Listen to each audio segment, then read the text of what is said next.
You will hear a number of different recordings, and you will have to answer questions on what you hear.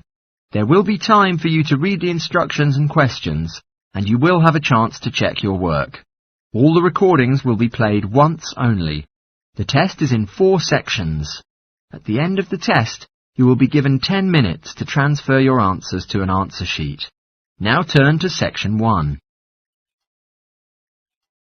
Section 1. You will hear a conversation between a clerk at the information desk of a transport agency and a man asking for travel information. First, you have some time to look at questions 1 to 5.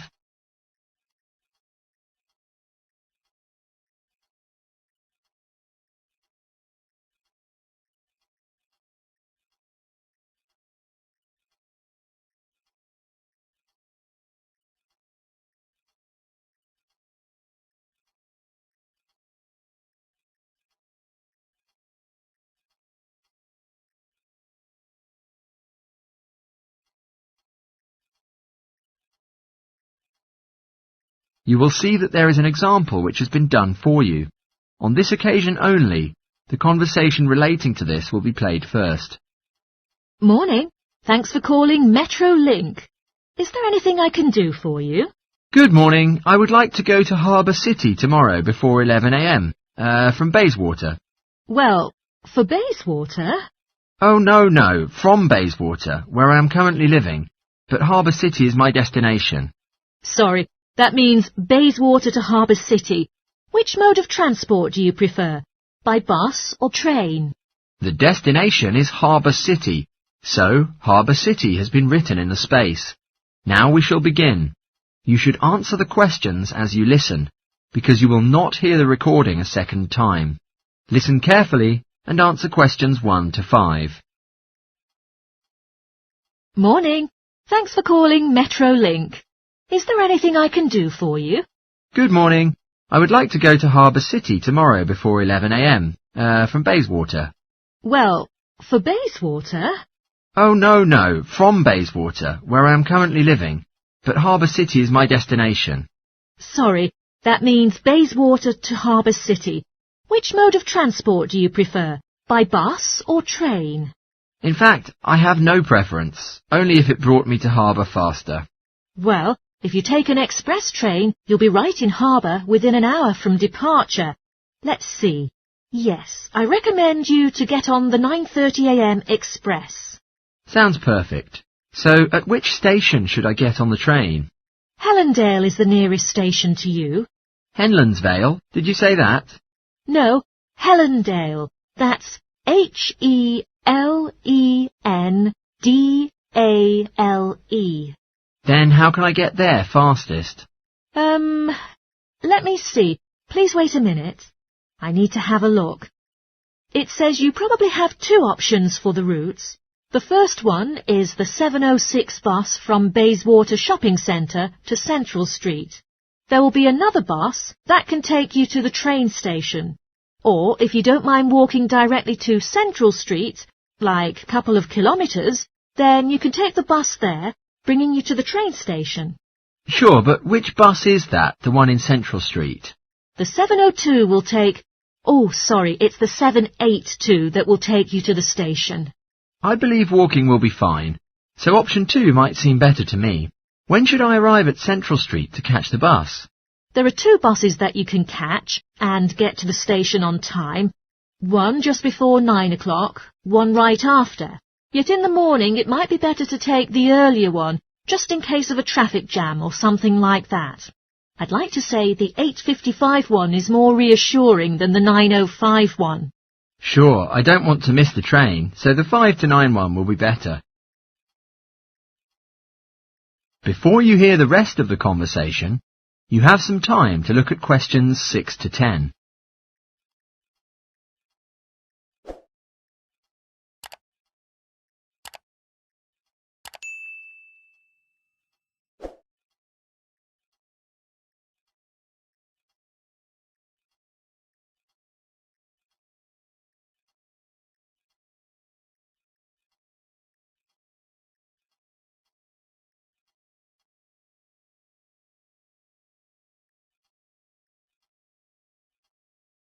Now listen and answer questions 6 to 10.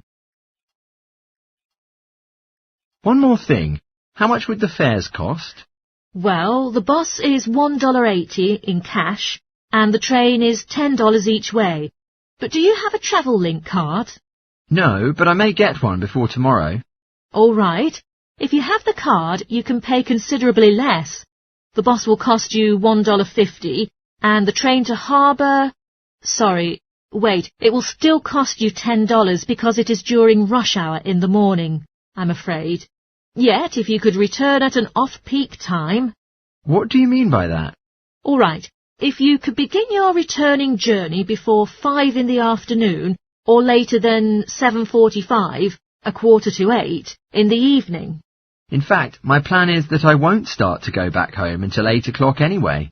Then you can save a lot of cash using your travel link card. You did mention that you were planning to buy one, didn't you? Yes, today. Maybe later. I'll pick one up. It means with cash, it would cost you $10, but if with your card, you will only pay $7.15 for returning. Thank you. Is there anything else I can help you with? Yes. In fact, I would like to know if the Travel Link card supports ferry services. If the ferry services is Harbour City ferries that connect the northern and southern banks, then yes. They are commuter ferries. A one-way trip costs $4.50, but with the Travel Link card you will enjoy a 20% discount, and the cost will be $3.55. So, $3.55 for it. What about the tour boats? You mean those ferries going upriver on sightseeing tours for tourists? No, they do not belong to the Travel Link company, and they only take cash and credit cards. Oh, I see. So, I may believe that you might not know how much they cost for one tour? Actually, I do know. I took a friend to the trip upriver just last week. We decided to go on an afternoon tour, and it cost us $35 each. There is also a whole day option, costing $65. Thank you. You really helped me a lot. With pleasure. Do enjoy your trip. That is the end of section 1. You now have half a minute to check your answers.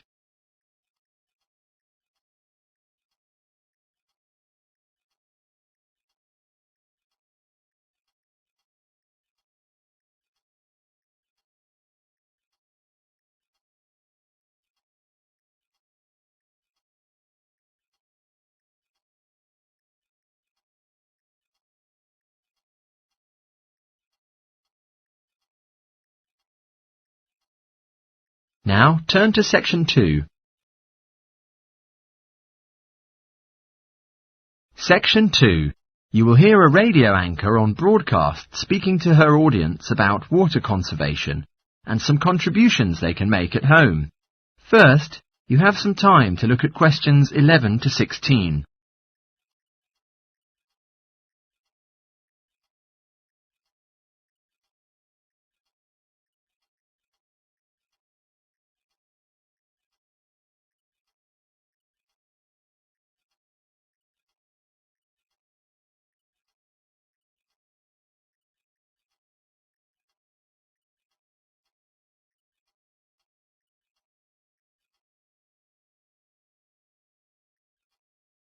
Now listen carefully and answer questions 11 to 16.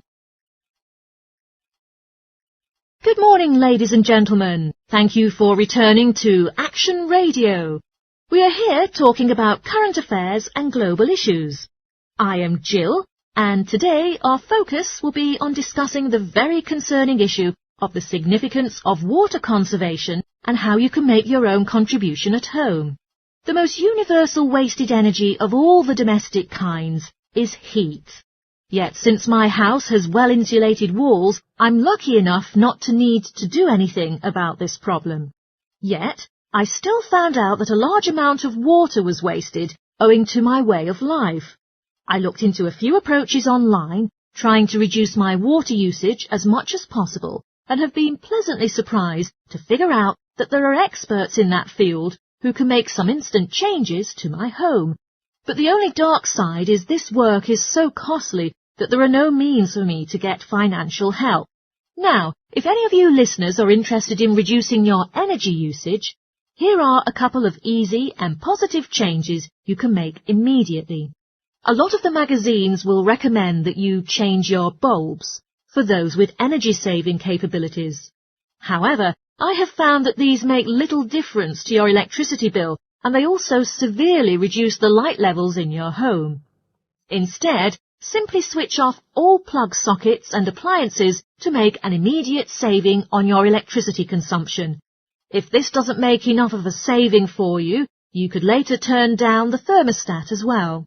Even though my energy provider gave me a discount on my bills for prompt payment, this doesn't make enough of a saving for my monthly bill, considering the amount of energy that I was using.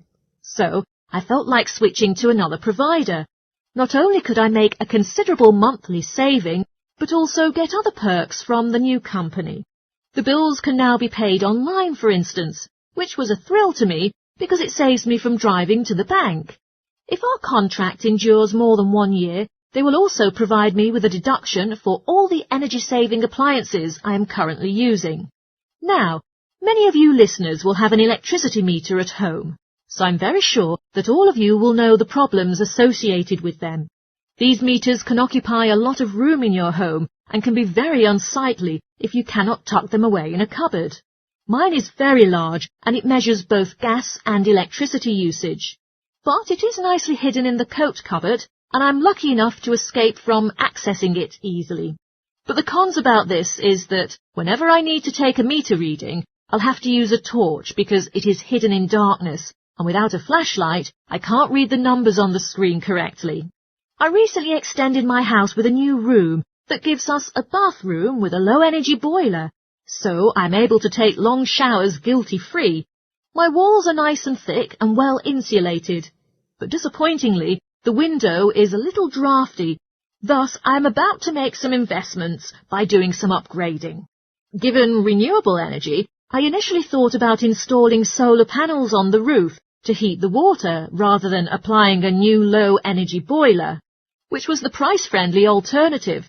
But I finally determined that the panels would make my house ugly on the exterior, in spite of their ease of technical use.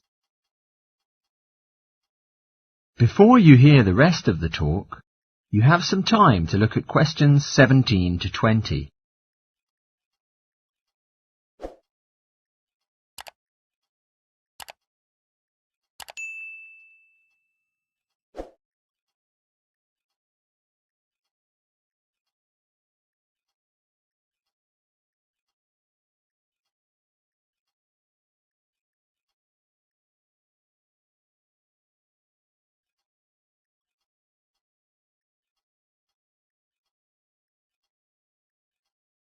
Now listen and answer questions 17 to 20.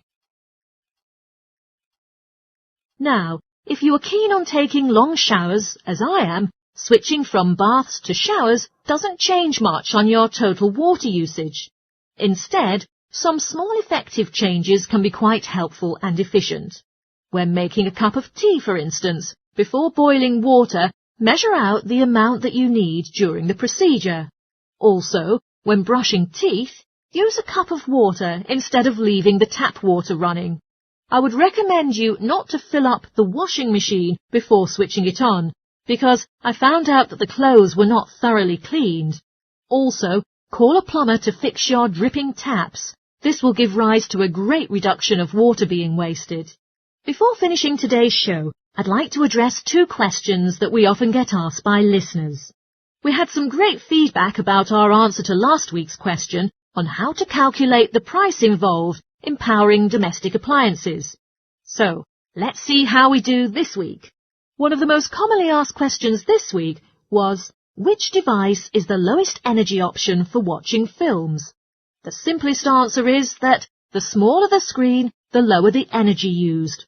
One of our listeners wrote in with a question that made me chuckle, and the answer is yes. Solar panels only work when the sun is out.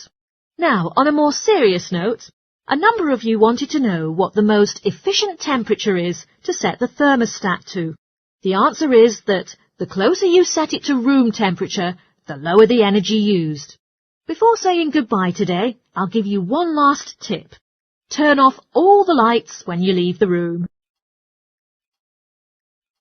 That is the end of section 2. You now have half a minute to check your answers.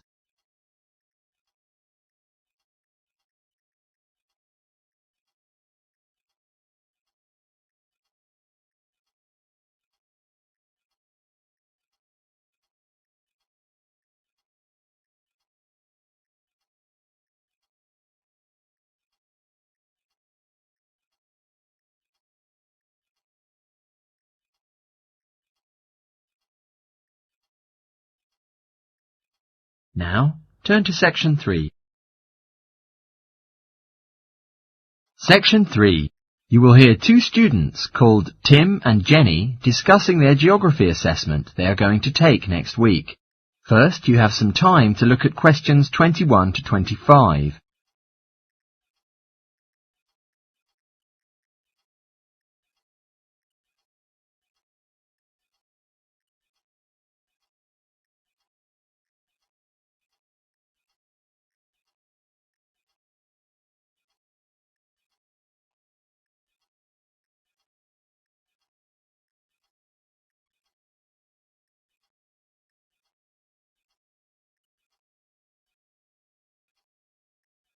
Now listen carefully and answer questions 21 to 25. Morning, Jenny. Hi, Tim. How's everything going on? Not bad, but I'm really nervous about our geography assessment next week. Have you done any work on it yet? I've just gone over some of the slides where there are a few difficult terms, but I think it would be helpful if I could discuss it together with someone else. Would you like to talk about it with me? That sounds great. Have you got any information about the requirements for the assessment? For our test last semester, all of us tried our best to collect raw data to meet the requirements, so as to achieve a pass. But according to what the tutor has said, this term there won't be any need for us to do so. I read through the notes, and they said that we are all going to be given a set of instructions that we can choose to follow if we wish, but it's not mandatory, and we can complete the exam as we wish. I don't think that it would be hard for us to pass the assessment. As long as we don't copy the answers from anyone else's exam paper, I think we'll be sure to pass. Definitely, I agree. Shall we put on a slideshow presentation with the information on all kinds of volcanoes? I think it will really help us to revise the recognition. OK, great. First, let's look at Pompeii, which is regarded as the most famous one among all the volcanoes. Therefore, we might find it much easier to find a large amount of information about it on the net. I think we should exclude some of the pictures in the presentation, since many people were killed, and some of them can be quite disturbing. It is so lucky that there is going to be a double free break today, so we will have a bit of time to modify this together. Well, the next one to mention is Mount Fago. This is an ancient, mythical volcano, whose site is still ambiguous. In Mexico, as well as the USA, there are mountainous regions, both of which are rumoured to be the location of this volcano. It's not that reasonable to list two unrelated locations for one volcano, but since no one has been capable of figuring out which is the correct one, we have no choice. It's amazing that we cannot find any other example of a volcano in existence today that is haunted by so much mystery. Definitely yes. I suggest we better search online for some information about Mount Etna in Sicily, which is well known for the stunning panoramas that one can appreciate from its peak. According to Google, it's a relatively new volcano compared to the others in the nearby region. That's the reason why it has very few of the features found in older volcanoes. Oh, interesting. Might we present any information on Mount Hurton? Because I don't think that any of the other students have carried out much of a survey into it, even though it has several unique traits. Well, then I think we can just ignore it, since it's a man-made volcano and not that closely linked to our syllabus, and probably won't be tested in the exam questions. Before you hear the rest of the talk, you have some time to look at questions 26 to 30.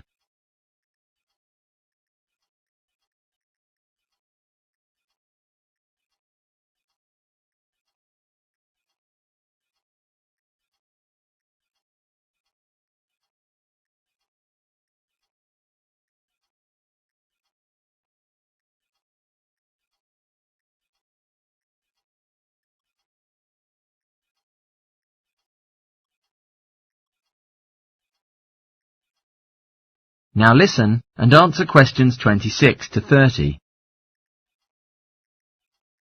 Have you got feedback from your tutor on your presentation last week? Yes, but I don't think he was satisfied with the work. He was impressed by the amount of research that I'd carried out before I started, but he criticised me that I was just mostly writing a summary of the facts instead of giving my own opinion. Oh, that's a pity. It was depressing that my work is not appreciated, but in the end I learned a lot from my tutor's feedback. He suggested to me that next time I should present my work as a short documentary film, which he thinks will help me to strengthen my arguments. What topic was your presentation based on? I opted to discuss about the lack of knowledge that most people have about volcanoes and the awareness that they look at them in such a negative way. During documentaries and lectures, the scientific experts often neglect to mention the positive features that volcanoes possess. That sounds really interesting. Well done. I think everyone had a really good time, but I was really nervous about speaking in front of the audience. Also, I felt very underprepared, since I didn't complete the presentation until the night before, and therefore there had been no time for rehearsal. I'm sure it was great. Is there any other information that you think we should include in our slideshow for revision? Yes, I think it's important that we list all of the differences between active and extinct volcanoes, as there will definitely be a question on this topic. There are no documentaries on the subject, but there's a very informative website that discusses the geological structure of each volcano type. OK. Well, I'll continue collecting images, and you can carry on with the online research. That is the end of section 3. You now have half a minute to check your answers.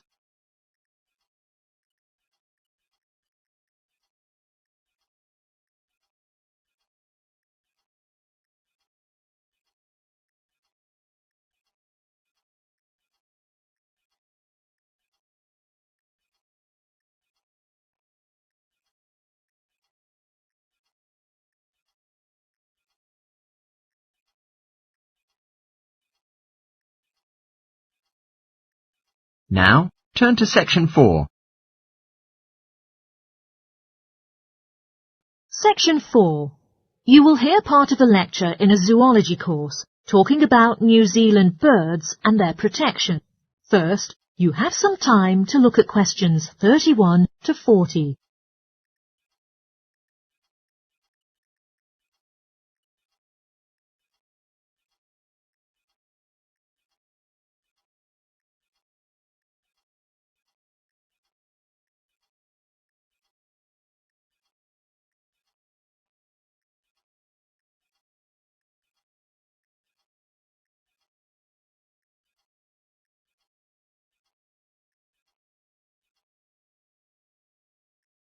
Now listen carefully and answer questions 31 to 40. Ladies and gentlemen, good afternoon. In this session, we're going to talk about birds indigenous to New Zealand, delving into the facts and analysing methods of protecting these species from extinction. It may be a surprise to you to know that there are thousands of bird species that are endemic to New Zealand. In other words, they are rarely found anywhere else throughout the world. Because quite a large number of these birds make a living on a diet of freshly caught fish, they often nest alongside the coastline or follow the neighbouring river, if necessary, to track freshwater fish. Once they have mated, the female will collect twigs and pieces of debris to build nests where she can hatch her eggs under safe circumstances, out of the reach of predators. When the first immigrants landed on New Zealand, roughly 7 centuries ago, rats were carried on the ships with them. The rats flourished in the warm climate and gradually became a threat to the native bird populations, particularly to the flightless species. In 1984, researchers discovered that just 3 pairs of flightless bird species remained in existence, and that even these faced severe pressure. Now, New Zealand is a global pioneer in facilitating the recovery of severely endangered species from the brink of extinction. Every year, researchers conduct certain surveys aimed at monitoring the fluctuation in the levels of bird numbers and species living in New Zealand. Owing to migration patterns of a few bird species, it is far from easy to accurately estimate the bird numbers, since many may have flown to other regions in search of mates and warmer climates, and thus may not be included in the investigation. Probably there is a sensitive link between bird numbers and environmental influences, especially those closely linked to human activities. Routine activities such as farming or building houses can have a massive impact on the local populations. Forests that play a role of a habitat for thousands of birds can be entirely eradicated to produce fields for cropping or to provide wood for construction, which has a catastrophic impact. It is not only the activities of humans that threaten the living conditions of bird species, but the population of many predatory animal species has dramatically risen in New Zealand. One of these predators is the Mantani snake, which was introduced from Australia and has decimated the population of killdeer birds. These birds nest on the ground and often return to find their eggs have been devoured by the egg-eating snakes. One cannot dismiss, of course, the disadvantages that nature itself imposes on the survival of many bird species. Natural disasters such as storms can be devastating, tearing apart forests and leaving thousands of destroyed nests in their wake. Monsoons flood the rivers and often drown many of the flightless bird species that are unable to escape. Unfortunately, illegal hunting, which is the greatest threat to bird species in New Zealand, is nearly impossible to prohibit. Several bird species, which are going to be extinct, now appear on display at the National Zoo, and there is such a crucial need that urgent policies are adopted to protect them. The zoo recently employed an expert in bird protection, who strongly suggested that a guard should be employed to protect their birds from poachers. The expert also lays much stress on the fact that the birds can be haunted by quite a stressed situation where the public can approach them too closely, suggesting that the administration install a fence network to keep the public a safe distance away from the birds. In spite of this threat to birds in captivity, it is the freely roaming birds that are most at risk. Many efforts are being made to educate the public in terms of how they can contribute towards protecting birds that are living in the wild. Finally, research has indicated that one of the most feasible measures of keeping the public notified about the significance of protecting the bird population is through the media. I advise you all to read the related articles in specialist journals and also do some research on the internet. Everyone can make your own contribution if you put your mind to it. That is the end of section 4. You now have half a minute to check your answers.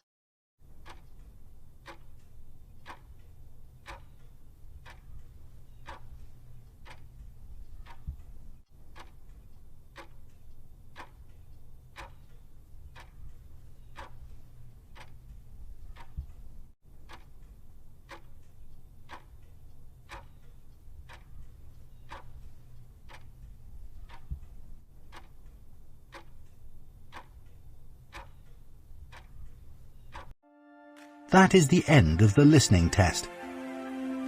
In the IELTS test, you would now have 10 minutes to transfer your answers to the answer sheet.